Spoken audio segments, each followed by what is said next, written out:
गर्मियाँ आ गई हैं और ऐसा कैसे हो सकता है कि पुदीने की चटनी, हरी चटनी ना बने, वो बनाना बताऊँगी और घर का मसाला से बनाएँगे फिश फ्राई बिल्कुल मेरे तरीके से आसान रेसिपी। और आज का टॉपिक है ज़िंदगी क्या है? जी जनाब, चलिए जी पहले हम पुदीना की चटनी लेते हैं। पुदीना की चटनी के लिए मैंने पुदीना लिया है, 2 बंच और ये लहसुन लिया है 1 पोती पूरा और इसमें चला गया हरी मिर्च और ये लेमन छोटे बड़े लाइम, उसको मैं छिलके को इस तरह उतार लूँगी ताकि इसका कड़वापन उतर जाए और इसको भी हम 2 अदद मैंने लाइम लिया है, उसको छील के ही इस तरीके से डाल देंगे। बहुत ही चटपटी और बहुत ही मज़ेदार बनती है। तो चलिए जी इसमें हम नमक भी डाल देंगे, 1 टीस्पून मैं इसमें नमक डालूँगी। नमक डालने के बाद इसको बस कुछ नहीं करना है, आपने हैंड ब्लेंडर से ब्लेंड कर लेना है, जैसे कि मैं करूँगी। तो चलिए जी इसको ब्लेंड करते हैं। तो आज की टॉपिक थी ज़िंदगी क्या है? वाक़ई में कभी-कभी सोचती हूँ कि ज़िंदगी क्या है? अभी मेरे वालिद का इंतकाल हुआ है, अभी तो मैं पाकिस्तान से इमरजेंसी में होके आई हूँ। तो बस जब अम्मी से बात करो तो कहते हैं ना कि जब कोई चला जाता है ना तो फिर उसकी यादें और उसको खालीपन वो महसूस करना और फिर उस महसूस कर के उसको फिर फ़ील करके रोना, यही कुछ मेरी अम्मी के साथ भी हो रहा है।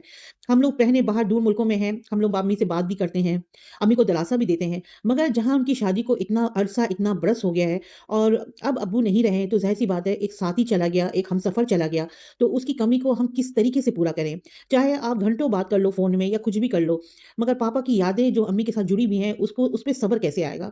अल्लाह पाक मेरी अम्मी को सब्र दे। हम भी अम्मी को फ़ोन में कह रहे होते हैं कि अम्मी आपको अल्लाह पाक सब्र दे, मगर अम्मी को सब्र नहीं हो रहा, कहती बेटा हमसे सब्र नहीं हो रहा है, हमें तुम्हारे पापा बहुत याद आ रहे हैं।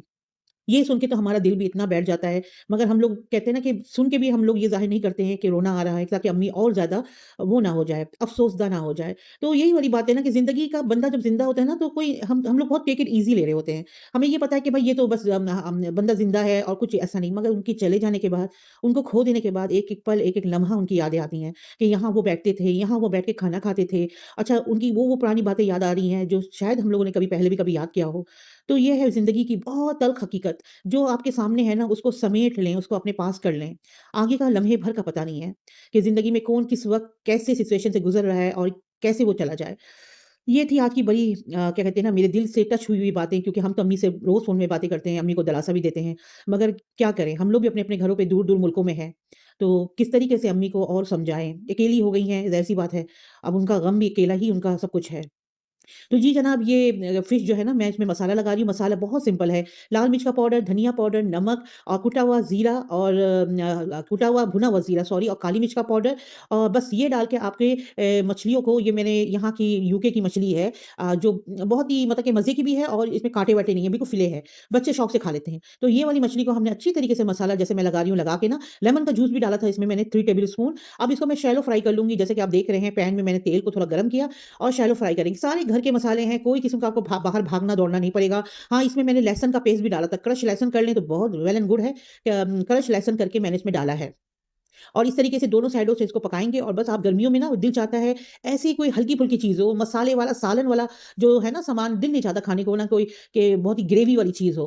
तो मैं तो यही करती हूँ कि समर में ना जो बच्चों को भी पसंद आ जाता है जैसे फिश फ्राई कर लिया, तंदूरी चिकन बना ली, उसके साथ हल्की-सी रायता, ये ग्रीन चटनी जो मैंने अभी बनाना बताई आपको वो हरी चटनी बना लें।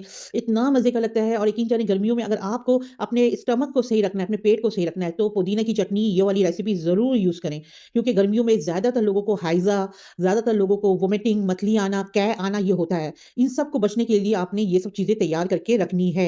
और दूसरी चीज़ ये है कि हम तो ऐसे मुल्कों में हैं ना जहाँ पे गर्मी है भी तो एक तरह से नॉर्मल गर्मी, मगर पाकिस्तान में तो आपको पता है ना लू चल रही होती है, इतना गर्मी का मौसम होता है वहाँ पे। तो वहाँ के लिए जो है ना आप अपने आप को ज़्यादातर रिहाइड्रेट रखें और ये पुदीना की चटनी, मींट की चटनी, केरी की चटनी ये ज़रूर बना के यूज़ करें। ये आपकी सेहत के लिए बहुत ज़रूरी है। चलिए जनाब फ़िश तो हो ही जाएगा। अब आगे वीडियो में बहुत सारी चीज़ें लेके आऊँगी गर्मियों के हवाले से। आपने मेरे साथ जुड़े रहना है, कहीं नहीं जाना है। इंशाअल्लाह मैं आपको कैरी की चटनी वो भी बनाना बताऊँगी। गर्मियों के लिए बड़ा आज़मूदा है। कैरी की चटनी हो गई, इसके अलावा बहुत सारी चटनियाँ हैं चटनी है चटनियाँ हैं जो आपको बहुत रिफ्रेशिंग करवाएगी। तो जी जनाब ये देखिए मेरा फ़िश जो है ना बिल्कुल डन डनाडन हो गया है। बस इसके ऊपर से मैंने लेमन के स्लाइसेस डाले हैं और आधा लेमन मैं निचोड़ के ऊपर से छिड़क दूँगी और ये गरमा-गरम आपका फ़िश तैयार है। साथ में पुदीने की चटनी है। इसको लें और खाएँ। और दुआ में याद रखिएगा और मेरी अम्मी के लिए, वालिदा के लिए भी दुआ कीजिएगा कि उनको भी अल्लाह पाक सब्र अता करे। उनके दिल को भी अल्लाह ताला सब्र दे, अब्बू के जाने का गम सब्र दे।